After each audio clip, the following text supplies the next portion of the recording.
All right. The House Judiciary Chair and Republican nominee for Speaker Jim Jordan facing an uphill battle now for the gavel. 20 holdouts still refusing to vote for him, but they're working on that right now. Former Speaker Kevin McCarthy, who voted for Jordan, received 6 votes anyway. Steve Scalise, he also voted for Jordan. He got 7. Democrats, of course, do what they always do. They voted together in a block, 212 votes for Hakeem Jeffries. The House now expected to head into another round of voting. Will it get the job done? I don't know. Joining me live to discuss it, Chief Communications Officer for AFPI, Mark Lauder. Mark, nice to see you again. Good to see you. All right, put your finger in the air. Which way is the wind blowing? What do the tea leaves say? What do you think? Jim Jordan will be the next Speaker of the House. The question is how long until he gets there. And I would hope that they could get it done today. Maybe here on the second vote, maybe the third. I mean, here's the problem I have. Some of the people who are voting against Jim Jordan said, I don't like how a small minority of people teamed up with Democrats to oust Kevin McCarthy. So the retort and the reaction is, I'm going to team up with Democrats and oppose Jim Jordan. I just don't see how that makes sense. We don't disagree on policy. Enough with the high school clique stuff, and let's get back to work doing the work of the American people. I had a number of jobs when I was growing up. Mark, I'm going to guess you did too. A couple of bosses I didn't care for, but I respected them, and you went to the job and you did the job. You didn't worry about whether you were hanging out with them on Friday nights. There's a job to be done, and I agree with the point you just made. Get past the personal stuff, get to the stuff that matters. That's what you're saying, right? Yeah, I mean, I was back home last weekend in Indiana, and no one was sitting around talking about the Speaker of the House. They were talking about crime, the border, inflation, gas prices, the war in Israel, the things where a Republican-led America First House of Representatives could actually put forth policy solutions, could put forth, obviously, condemnation of terrorism, and yet we are busy playing these games for no apparent reason because we know what the outcome is going to be.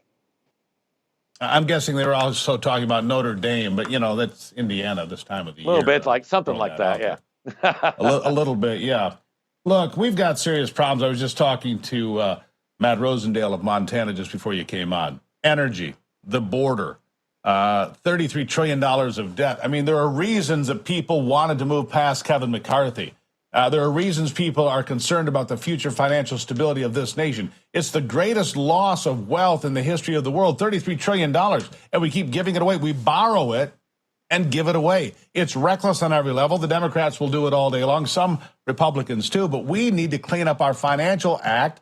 We need to clean up the border. We need to get energy supplies rolling again so we're not dependent on the whims of what happens in the Middle East. All these things are true, right?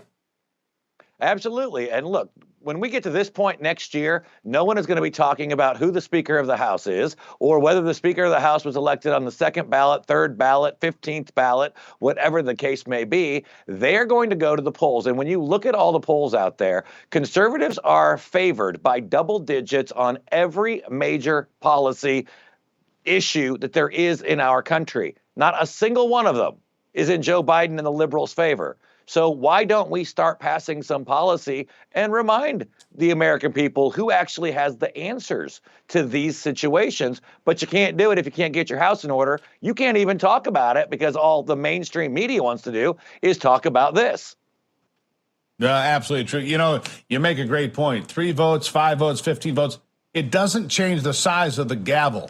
So let's get on with it. That's where I am. The gavel is still the same.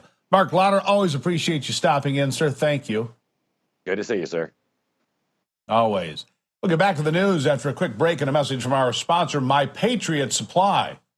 Do you get the feeling that something bad's going to happen and sometime soon? I mean, how do you not look around?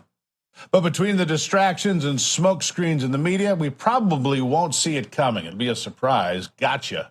That's why it's smart to invest in emergency food right away. As they say, it's better to have it and not need it than to need it and not have it.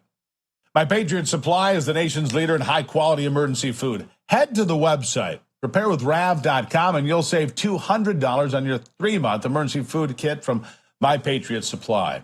Enjoy a wide variety of delicious meals offering over 2,000 calories every day for optimum strength under stress. Stock up before panic sets in. Free shipping is automatic, and your order ships fast, of course. Go to preparewithrav.com. That's preparewithrav.com. Be paranoid, like a Boy Scout. Be prepared.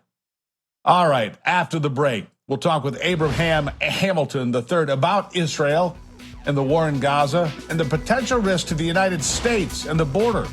We've got problems all the way around. We'll talk about it on ABL.